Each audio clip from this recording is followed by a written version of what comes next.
اچھا اب آ جائیے تکبیرۃ الاحرام، جو اتنے عرصے سے آج چھٹی جو ہماری گفتگو ہو رہی ہے، اس میں کہیں جا کے ہم نماز کی پہلی تکبیر تکبیرۃ الاحرام سے اپنی نماز کا آغاز کر رہے ہیں۔ دیکھیے اولین کلمہ ہے نماز کا کہ جو ارکان نماز میں سے،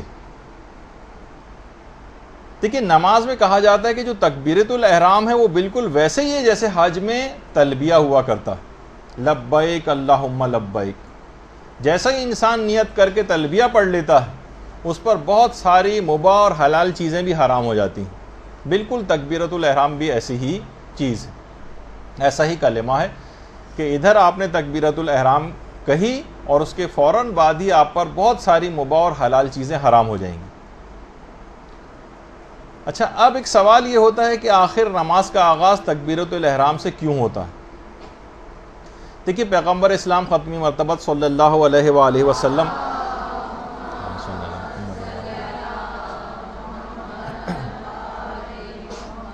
فرماتے ہیں کہ ہر چیز کا ایک چہرہ ہے اور تمہارے دین کا چہرہ نماز ہے، لہٰذا تمہیں چاہیے کہ دین کا چہرہ نہ بگاڑو۔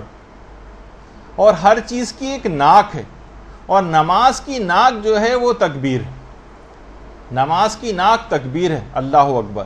باقاعدہ اصول کافی کی تیسری جلد کے اندر یہ روایت، یعنی نماز سے اگر ہم تکبیرات کو نکال دیں تو نماز کی ساری خوبصورتی ختم ہو کے رہ جائے۔ لیکن آج کیا ہے، یہ جو نعرہ تکبیر لگایا جاتا ہے اللہ اکبر، آج لوگوں کو قتل کیا جا رہا ہے نعرہ تکبیر کہہ کر، لوگوں کو ذبح کیا جا رہا ہے اسی نعرہ تکبیر کو کہہ کر۔ اور یہ آج کی بات نہیں ہے، یہ وہی پرانی بات ہے کہ جس کے متعلق شاعر نے صحیح کہا ہے کہ کیا تماشا بنا اسلام کی تقدیر کے ساتھ، قتل شبیر ہوئے نعرہ تکبیر کے ساتھ۔ تو وہی والی چیز آج بھی ہم کو نظر آ رہی ہے، لوٹ پھر کر وہی زمانہ پھر لوٹ کے آ گیا۔ یہی وجہ ہے کہ جو زیارت ناہیہ اس میں باقاعدہ یہ بات کہی گئی ہے کہ باقاعدہ امام حسین علیہ السلام کے لیے اللہم صلی علی محمد و علی محمد،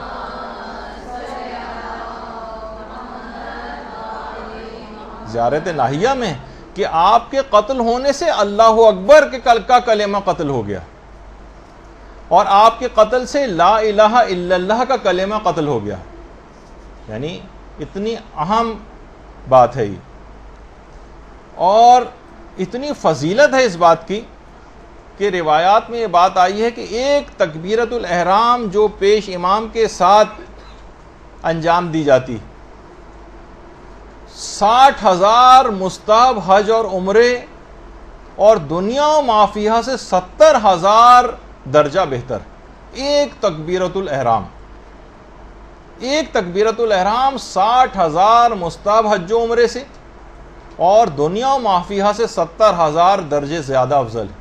اور یہ بات دماغ میں رہے کہ شریعت اسلام میں مبالغہ نام کی کوئی چیز نہیں، مبالغہ آرائی نہیں ہوتی کہ کوئی چیز بڑھا چڑھا کے جیسے ہم کسی کو پیش کرتے ہیں تاکہ اس کو رغبت ہو جائے، نہیں، جو کہا ہے شریعت نے کہ 60,000 حج و عمرے کا ثواب آپ کو دیا جائے گا وہ دیا جائے گا۔ باقاعدہ مستدرک الوسائل کی پہلی جلد میں اور بحار الانوار کے اندر بھی یہ روایت موجود ہے۔ کون سی روایت؟ کہ ایک تسبیح جو 100 دفعہ اگر آپ اس پر اللہ اکبر پڑھ لیں، یعنی بس ایک پوری تسبیح جو ہوتی تو 100 غلاموں کو آزاد کرنے کا ثواب ملتا ہے۔ اچھا پھر آپ کا دوسرا سوال یہ ہونا چاہیے کہ ایک غلام کو آزاد کرنے کا پھر کتنا ثواب ہے؟ تو کم سے کم جو ثواب روایت کے اندر غلام کو آزاد کرنے کا بتایا گیا ہے وہ یہ ہے کہ ادھر ایک غلام کو انسان آزاد کرتا ہے اور ادھر پروردگار آتش جہنم سے اس بندے کو آزاد کر دیتا ہے۔ اللہم صلی علی محمد۔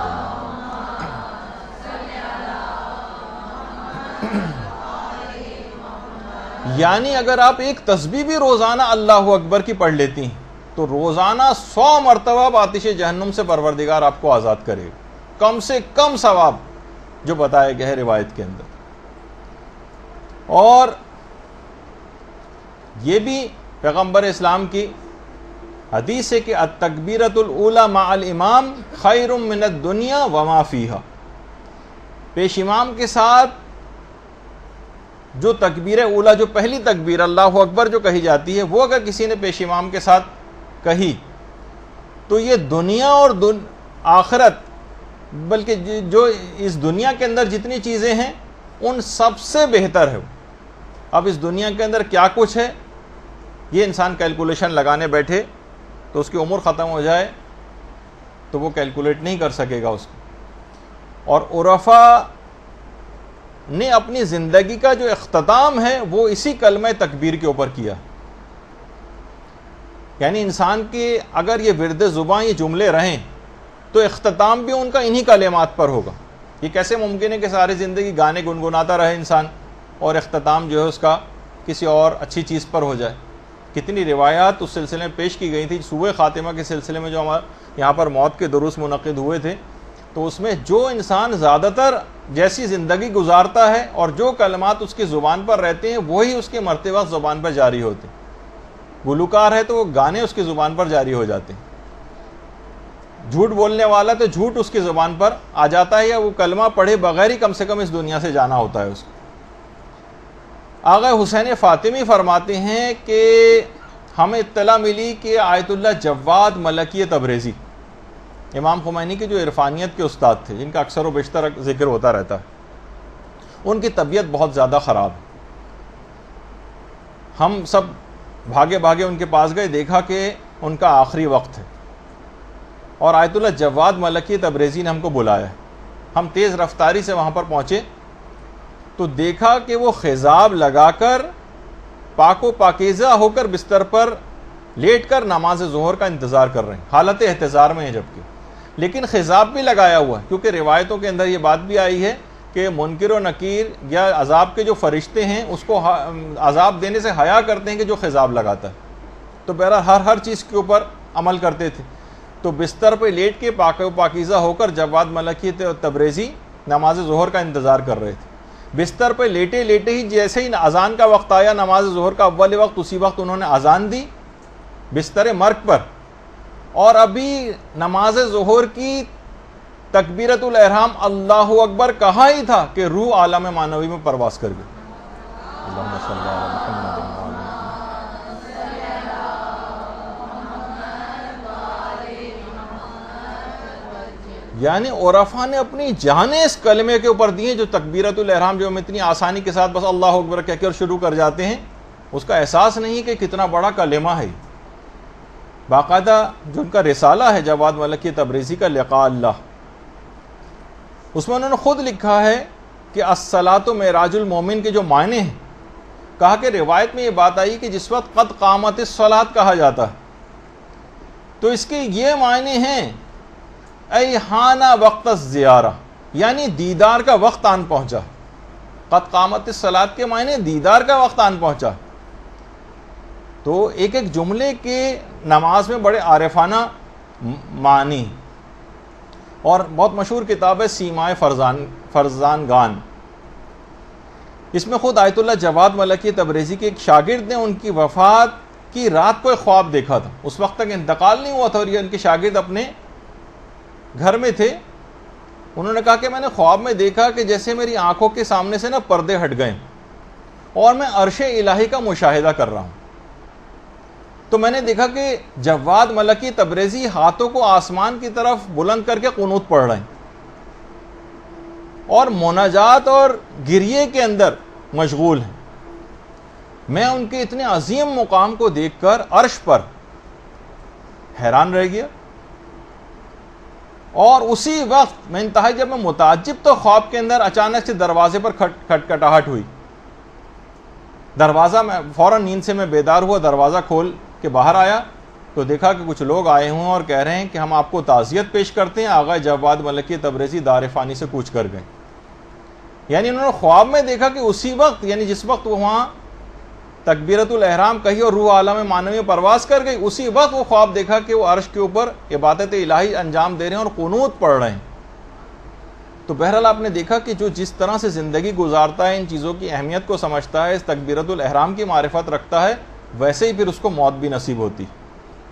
یہی وجہ ہے کہ پچھلے زمانوں کے واقعات میں ہم پڑھتے ہیں کہ لوگوں کی اگر جماعت سے نماز کی ایک تکبیرۃ الاحرام فوت ہو جاتی تھی، اس کو درک نہیں کر پاتے تھے، دیر سے شامل ہوئے، اگلی رکعتوں میں شامل ہوئے مثلا، تو 3 دن تک غمگین رہتے تھے۔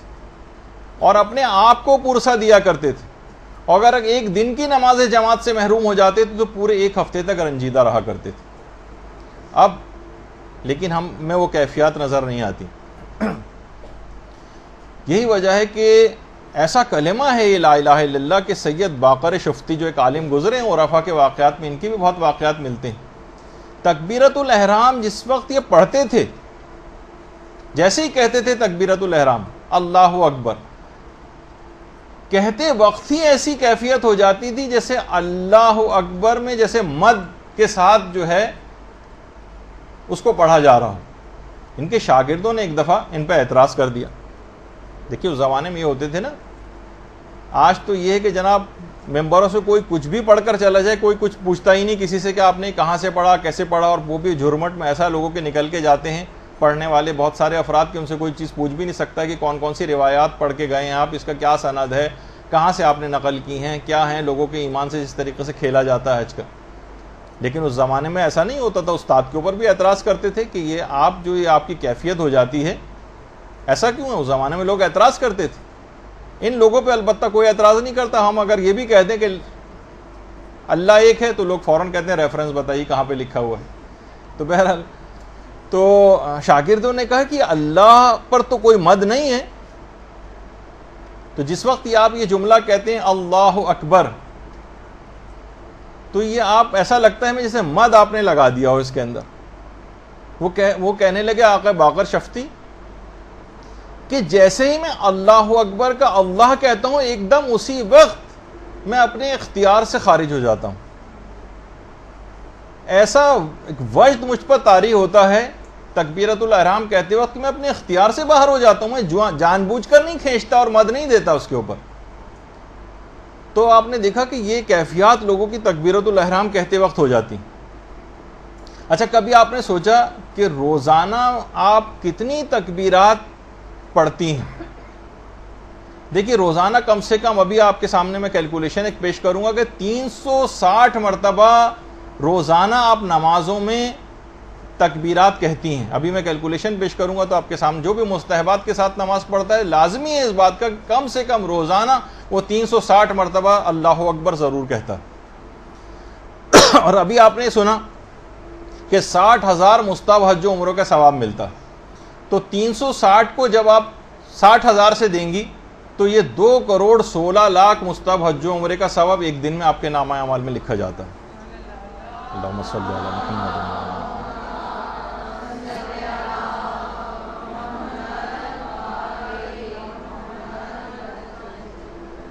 2,16,00,000 وہ کس طرح سے؟ اب دیکھیں دن کی 5 اذانیں، ہر اذان میں 6 مرتبہ آپ اللہ اکبر کہتی ہیں، 4 دفعہ شروع میں اور 2 مرتبہ آخر میں، اور دن میں 5 نمازیں اس طرح سے پڑھی جاتی ہیں، تو 30 دفعہ اللہ اکبر تو صرف اذان میں ہو گیا۔ اسی طرح سے 5 اقامت جو ہر نماز کی اقامت آپ کہیں گی، ہر اقامت میں 4 تکبیرات ہوتی ہیں، تو 5 کو 4 سے آپ ضرب دیں گی تو 20 تکبیرات صرف اقامت میں ہیں پورے دن میں۔ اسی طرح سے اگر آپ تکبیرات افتتاحیہ کی عادی ہو جائیں 6 تکبیرات کہنے کی ہر نماز کے ساتھ، تو 30 تکبیرات تو صرف تکبیرات افتتاحیہ کی آپ انجام دے لیں گی۔ اسی طرح سے 5 نمازوں میں 5 تکبیرۃ الاحرام آپ کہتی ہیں، تو روزانہ کی 5 تکبیرات یہ آپ شامل کر لیں اس کے اندر۔ اسی طرح سے دن کی 17 رکعات میں ہر مرتبہ رکوع میں جانے سے پہلے اور رکوع سے کھڑے ہو کر آپ اللہ اکبر کہتی ہیں، تو 34 یہ ہو گئیں۔ اور سجدے سے اٹھ کر دوسرے سجدے میں جاتے ہوئے اور دوسرے سجدے سے اٹھ کر جو آپ تکبیرات کہتی ہیں، یہ 3 تکبیرات ہوئیں، اور 17 رکعت کی نمازوں میں 51 تکبیرات ہو گئیں۔ اور ہر نماز کے قنوت سے پہلے ایک دفعہ آپ کہتی ہیں، 5 تکبیرات یہ ہو گئیں۔ اور نماز کے ختم ہونے کے بعد 3 مرتبہ آپ اللہ اکبر کہتی ہیں، 5 نمازوں کی 15 تکبیرات یہ ہو گئیں۔ اور اسی طرح سے ہر نماز کے بعد تسبیح حضرت زہرا جو آپ 34 مرتبہ اللہ اکبر اس میں کہتی ہیں، تو 170 مرتبہ یہ تکبیرات ہو گئیں۔ تو ٹوٹل اگر کریں تو روزانہ کی کم سے کم تکبیرات جو آپ پڑھتی ہیں وہ 360 ہیں، اور 360 کو ابھی ہم نے 60,000 سے ضرب دیا تھا تو 2,16,00,000 مستحب حج و عمرہ کا ثواب۔ بعض اوقات لوگوں کو سمجھانے کے لیے ایسی کیلکولیشن بھی پیش کی جاتی ہیں. کچھ لوگ اعتراض بھی کرتے ہیں کہ آپ لوگوں کو اس طرح سے لالچی بنا رہے ہیں. تو ہم کسی دنیا کی چیز کا تو لالچی نہیں بنا رہے نا, آخرت کی چیز کا لالچی بنا رہے ہیں, تو اس میں کون سی پریشانی کی بات. اچھا,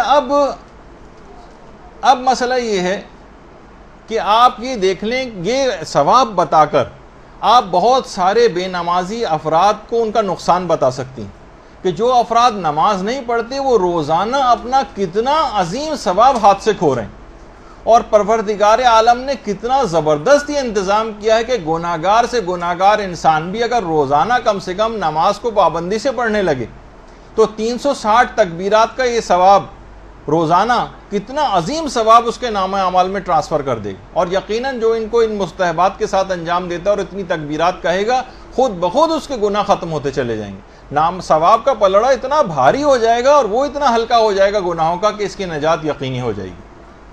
تو بہرحال یہ تمام چیزیں ایسی ہیں کہ, اور صرف یہ نہیں, یہ تو صرف دیکھیں نماز کی حد تک ابھی بات تھی جو کم سے کم, پھر مستحب نمازیں جو اگر پڑھتے ہیں تو ان کی تکبیرات ہیں وہ الگ ہیں, اور جو صرف نماز سے مخصوص نہیں ہے تکبیر کہ آپ اللہ اکبر صرف نماز کے موقع پر ہی آپ کہیں گے, بلکہ اللہ اکبر کا جو یہ کلمہ ہے یہ اور بھی صدر اسلام میں تو مومن ہر خوشی اور ہر غم کے موقع پر اللہ اکبر کہا کرتے تھے.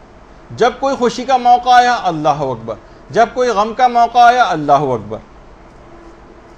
آج کوئی ناگوار واقعہ پیش آ جائے تو کہنا بھی اچھا نہیں لگ رہا, لیکن فوراً ہماری زبان پر اللہ اکبر کے بجائے کیا اس قسم کے جملے رائج ہو گئے, او شٹ, معاذ اللہ.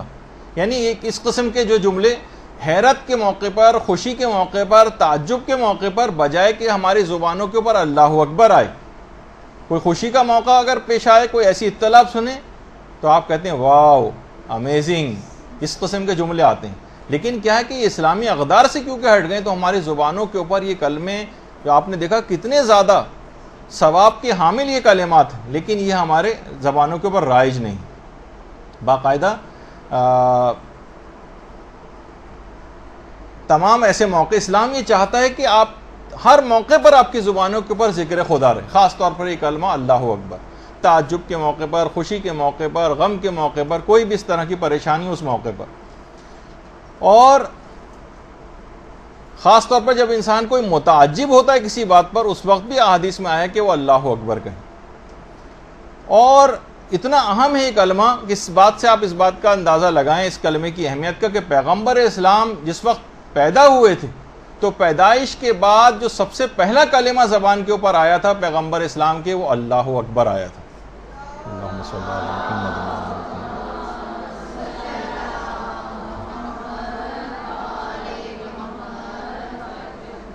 سارے ایسے مواقع اگر آپ اٹھا کر دیکھیں جس موقع پر اس کلمے کو کہا گیا ہے احادیث مبارکہ, اور جس وقت جب شہزادی کائنات کے لیے امیر المومنین کا جس وقت رشتہ آیا ہے باقاعدہ شادی کے سلسلے میں, تو پیغمبر اسلام نے شہزادی سے آ کر ان کی رائے پوچھی کہ علی کا رشتہ تمہارے لیے آیا ہے, تمہاری کیا رائے ہے؟ تو حضرت زہرا خاموش ہو گئی. ان کی خاموشی پر پیغمبر نے اللہ اکبر کہا, تکبیر بلند کی, کہا اللہ اکبر, سکوتہا اقرارہا, کہ تمہاری خاموشی بھی اقرار ہے. اور اس موقع پر بھی پیغمبر نے تکبیر بلند کی. اسی طرح سے جب خاص الخاص موقع جیسے جنگ صفین جس وقت واقع ہو رہی تھی, اور امیر المومنین جب بھی کسی دشمن کو واصل جہنم کرتے تھے تو اس وقت ایک نعرہ تکبیر اللہ اکبر بلند کرتے تھے.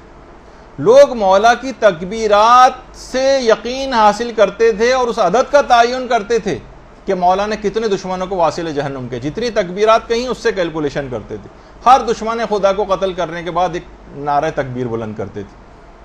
کیا چیز ہے؟ نشاندہی کر رہی ہیں کہ ہر اہم موقع پر آپ کو اٹھتے بیٹھتے ان کلمات کی تکرار کرنی. اسی طرح سے جس وقت مراسم حج انجام پاتے ہیں اور مینا میں شیطانوں کو جب کنکر مارنے کے لیے جاتے ہیں تو مستحبات میں سے کہ ہر کنکر مارتے وقت مستحب ہے کہ اس وقت ایک تکبیر کہی جائے, اللہ اکبر, اور شیطان کو ایک کنکر مارا جائے. مستحبات میں سے ہے باقاعدہ. اور اسی طرح سے جب فتح مکہ کے وقت مسلمان مکے میں داخل ہوئے تو پیغمبر اسلام مسجد الحرام میں آئے اور حجر اسود کی طرف اشارہ اشارے سے اس کو بوسہ دیا جسے استلام کہا جاتا ہے، اور اس وقت پیغمبر نے بآواز بلند تکبیر کہی اللہ اکبر، تو پیغمبر کی اس تکبیر کو سننے کے بعد تمام مسلمانوں نے بھی فتح مکہ کے بعد ایک نعرہ تکبیر بلند کیا. تو وہ اہم موقع تھا. تو وہاں پر بھی اسی طرح سے جب جنگ احد واقع ہو رہی تھی، یہ احد کا میدان ہے کہ جہاں پر جنگ احد ہوئی، اور امیر المومنین جب بڑھ کر کفار کے اوپر وار کر رہے تھے، تو اس وقت پیغمبر اسلام اور تمام اصحاب امیر المومنین کو جب بڑھ کر کفار پر وار کرتے دیکھ رہے تھے، تو اس وقت نعرہ تکبیر خوب بلند کرتے جا رہے تھے اس موقع پر بھی. اور اسی طرح سے جس وقت جنگ بدر واقع ہو رہی تھی، تو پیغمبر خدا کو ایک دشمن کے قتل کے پیغمبر بہت خواہاں تھے جس کا نام نوفل تھا. پیغمبر چاہتے تھے کہ کسی طرح سے اس کو قتل کر دیا جائے. جب امیر المومنین علی ابن ابی طالب علیہ الصلوۃ والسلام نے اللہم صلی علی محمد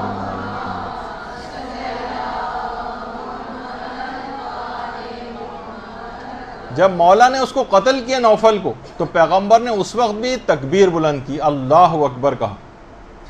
اور یہ بھی مستحبات میں سے ہے کہ جس وقت آپ ائمہ کے حرم میں کبھی آپ کو خوش قسمتی سے وہاں جانا نصیب ہو، اور جس وقت دور سے ہی زرہی کے اوپر آپ کی یا قبر امام کے اوپر جب بھی نگاہ پڑے، تو اس وقت مستحب ہے کہ ایک تکبیر کہی جائے لیکن آہستہ آواز میں کہی جائے.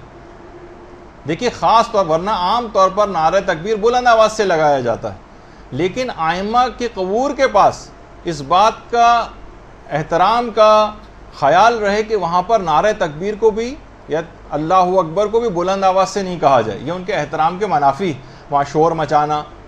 وہاں آپ دیکھتے ہیں خواتین خاص طور پر، خیر پاکستانی خواتین یا ادھر کی تو نہیں، عرب یا ایرانی خواتین کو بہت دیکھتے ہیں کہ وہاں پر بہت زیادہ شور مچایا جا رہا ہوتا ہے. خود سوچیں کہ ہمارا تو عقیدہ یہی ہے نا کہ امام اپنی قبروں میں بھی جو ہے وہ زندہ ہوتے ہیں اور وہ ہماری بات سنتے ہیں اور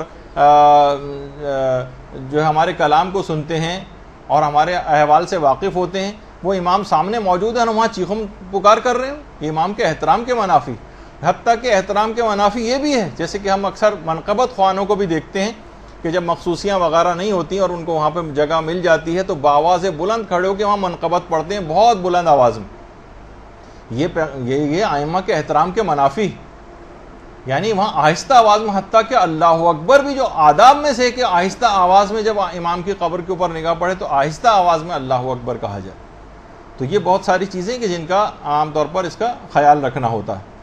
اسی طرح سے جس وقت جنگ خیبر واقع ہو رہی تھی اور مسلمانوں نے تقریباً خیبر کا قلعہ جو ہے وہ فتح کر لیا تھا، اور مسلمان اس قلعہ خیبر جو آپ کے سامنے اس کے باہر کھڑے ہوئے تھے،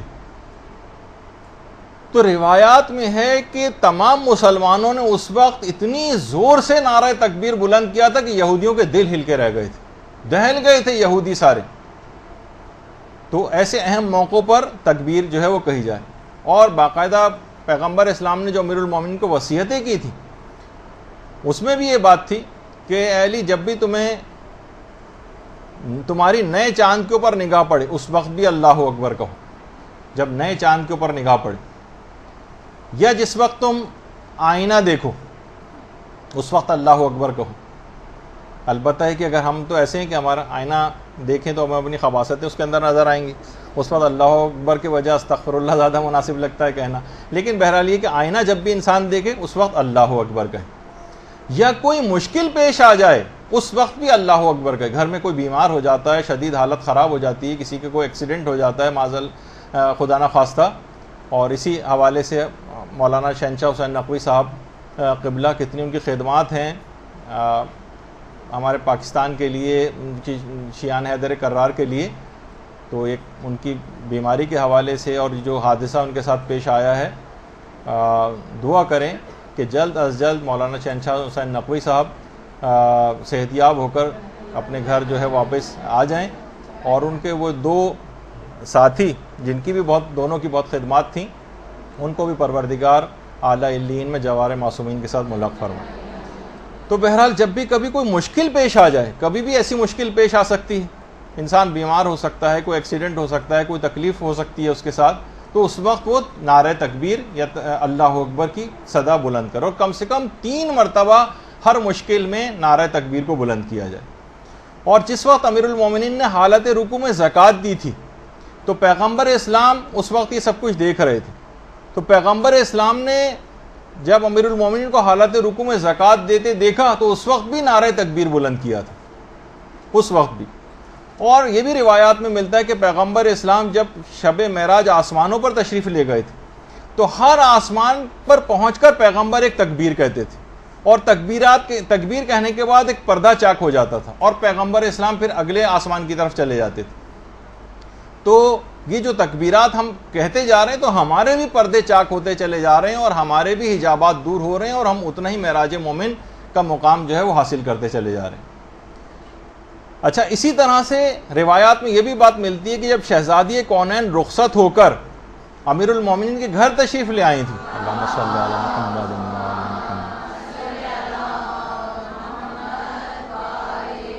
اس وقت 70,000 فرشتے تکبیرات کہتے ہوئے اللہ اکبر اللہ اکبر یہ کہتے ہوئے زمین پر وارد ہوئے تھے۔ یعنی اس وقت بھی، اس اہم موقع پر بھی جو کلمہ فرشتوں کی زبان پر تھا وہ تکبیر تھی۔ اور امیر المومنین کی ایک سیرت اور تھی کہ جب امیر المومنین قضاوت کیا کرتے تھے اور فیصلے دیا کرتے تھے تو اس وقت جب بھی کسی مجرم کا جرم ثابت ہو جاتا تھا تو جرم کے ثابت ہوتے ہی ایک نعرہ تکبیر بلند کرتے تھے۔ تو دیکھیے، جس طریقے سے ابھی بات ہو رہی تھی کہ تلبیہ، ہم تلبیہ جب کہتے ہیں حاجی یا جو بھی عمرہ کرنے والا حالت جو احرام میں ہوتا ہے اس کے لیے مستحب ہے کہ جب بھی اس کی حالت تبدیل ہو وہ تلبیہ کہے۔ مثلا اٹھتے وقت تلبیہ کہے، بیٹھتے وقت تلبیہ کہے، اس کی بس چلے تو تلبیہ کہے، بس رکے تو تلبیہ کہے، بس چڑھائی پر چڑھے تو تلبیہ کہے، بس اترائی کی طرف جائے تو تلبیہ کہے، جب بھی حالت میں تبدیلی ہو۔ تکبیرۃ الاحرام کو کہا جاتا ہے کہ یہ بھی ایسے ہی ہے جیسے حج اور عمرے میں تلبیہ ہوا کرتا ہے۔ نماز میں جتنی بھی اس طرح کی چیزیں ہوتی ہیں جس میں حالت میں تبدیلی ہوتی، رکوع میں جانے سے پہلے، قنوت میں جانے سے پہلے، رکوع سے کھڑے ہونے کے بعد، اور اس کے بعد سجدے سے اٹھنے کے بعد، سجدے میں جاتے وقت، دوسرے سجدے سے اٹھتے وقت، اس طرح سے یعنی جب بھی حالت کی تبدیلی ہے تو بہت زیادہ مماثلت ہے تکبیرۃ الاحرام میں اور خود اس تلبیہ میں۔ تو اور آپ خود دیکھیں کہ صبح کی نماز کے لیے اٹھنے کے بعد نماز فجر کا جو سب سے پہلا کلمہ ہوتا ہے جس کے بعد آپ نماز شروع کر دیتی ہیں وہ تکبیرۃ الاحرام ہی، یعنی اللہ اکبر ہے۔ اگر آپ اذان دیں گے اس سے پہلے تب بھی آپ کو اللہ اکبر کہنا پڑے گا، اور اٹھنے کے بعد جو سب سے پہلا کلمہ آپ کی زبان پر آتا ہے وہ بھی یہی تکبیر ہی۔ اور جس طریقے سے جب بچہ دنیا میں جب اس وقت پیدا ہوتا ہے کوئی بھی بچہ، تو اس وقت بھی اس کے کان میں اذان و اقامت دے کر جو پہلا کلمہ جاتا ہے وہ بھی یہ تکبیر ہی ہوتی، اللہ اکبر۔ اور بچے کے کان میں جب اذان دی جاتی ہے تو اللہ اکبر۔ اور جب کوئی شخص مر جاتا ہے تو اس کے جنازے میں بھی جو پہلا جملہ تکبیر سے شروع ہوتا ہے، یعنی دنیا میں آتے وقت بھی تکبیر سنتے ہوئے دنیا میں آیا، اور قبر میں تکبیر کی آواز سنتے سنتے قبر کے اندر پہنچ گیا، یعنی آغاز اور انجام دونوں اسی کلمہ تکبیر کے ساتھ۔ دیکھیے، جنازے کی جو تکبیرات ہیں خاص طور پر ان کا حکم حضرت آدم علیہ السلام کی نماز جنازہ کے ساتھ شروع ہوا ہے۔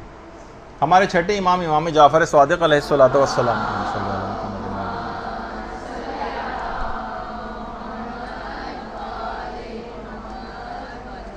فرماتے ہیں کہ جس وقت حضرت آدم اس دنیا سے کوچ کر گئے تو خدا نے ان کے فرزند کو حکم دیا کہ آدم کو دفن کرو، اور دفن کرنے سے پہلے ان کی نماز جنازہ پڑھو۔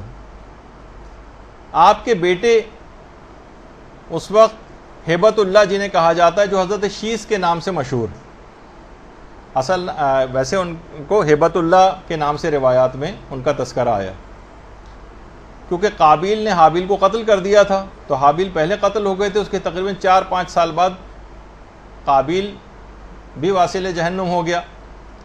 اب حضرت آدم کو اس کے بعد پروردگار نے حضرت شیس، جو ان کے بعد حضرت آدم کے بعد نبی بھی ہوئے، تو حضرت شیس کو حکم ہوا کہ آپ کو حضرت آدم کی نماز نماز جنازہ پڑھانی ہے، جبریل نے آ کر کہا آپ آگے بڑھیں اور نماز پڑھائیں. لیکن شیس نے اس سے پہلے کہا کہ اے جبریل آپ آگے بڑھیں اور نماز پڑھائیں. جبریل نے کہا کہ ہم نے خدا کے حکم سے آپ کے والد گرامی کے سامنے سجدہ کیا،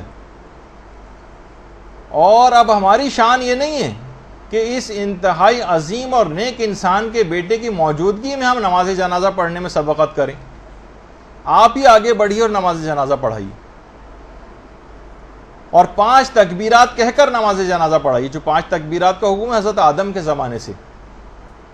ہبت اللہ نے اسی طرح سے نماز جنازہ پڑھی، اور اس دن سے تمام انبیاء کی شریعتوں میں یہ نماز جنازہ پڑھنا اس انداز سے 5 تکبیرات کے ساتھ واجب قرار پائی. اچھا، اب بہت اہم ترین انہی 5 تکبیرات یعنی اللہ اکبر. اچھا، ایک بات یاد رہے، البتہ اس سلسلے میں ایک بات اور بتا دی جائے کہ حضرت آدم کے جسم مبارک کو امانتاً رکھا گیا تھا کوہ ابو قبیس میں. کوہ ابو قبیس مسجد الحرام کے بالکل سامنے جو پہاڑ ہے جہاں پہ بادشاہ کا محل بھی بنا ہوا ہے، اس کا ایک سلسلہ ہے. اس میں ٹنل بھی نیچے ہے، اوپر بھی، اور اس سے آگے چل کر بادشاہ کا ایک محل آ جاتا ہے. یہ پورا کوہ ابو قبیس ہے. یہاں پر امانتاً رکھا گیا تھا. پھر حضرت نوح، جب طوفان نوح آیا، حضرت نوح یہاں سے گزرے تو انہوں نے حضرت آدم کے جسم اطہر کو اٹھا کر اپنی کشتی میں رکھ لیا. اور اس کے بعد پھر طوفان نوح جب تھم گیا اور خشکی آ گئی زمین پر، تو حضرت آدم کے جسم مبارک کو نجف میں دفن کیا گیا. پھر حضرت نوح کے انتقال کے بعد حضرت نوح بھی وہیں پر دفن ہوئے، اور اس کے بعد پھر زمانہ جب آگے بڑھا اس وقت امیر المومنین کی شہادت ہوئی تو امیر المومنین کو بھی انہی کے ساتھ دفن کیا گیا. تو یہ جو ذریعہ ہے حضرت امیر المومنین علیہ الصلوۃ والسلام کی، جہاں قبر مبارک ہے، اللہم صلی علی محمد و علی محمد، آدم اور نوح کی قبریں بھی اسی ذریعہ کے اندر. یہی وجہ ہے کہ جب وہاں زیارت پڑھی جاتی ہے امیر المومنین کی تو حضرت آدم اور حضرت نوح کی زیارت بھی پڑھی جاتی ہے. تو بہرحال ایک ضمناً بات آ گئی تو یہ بھی آپ کی خدمت میں پیش ہو گئی. برحمتك يا أرحم الراحمين وصلى الله على محمد وآله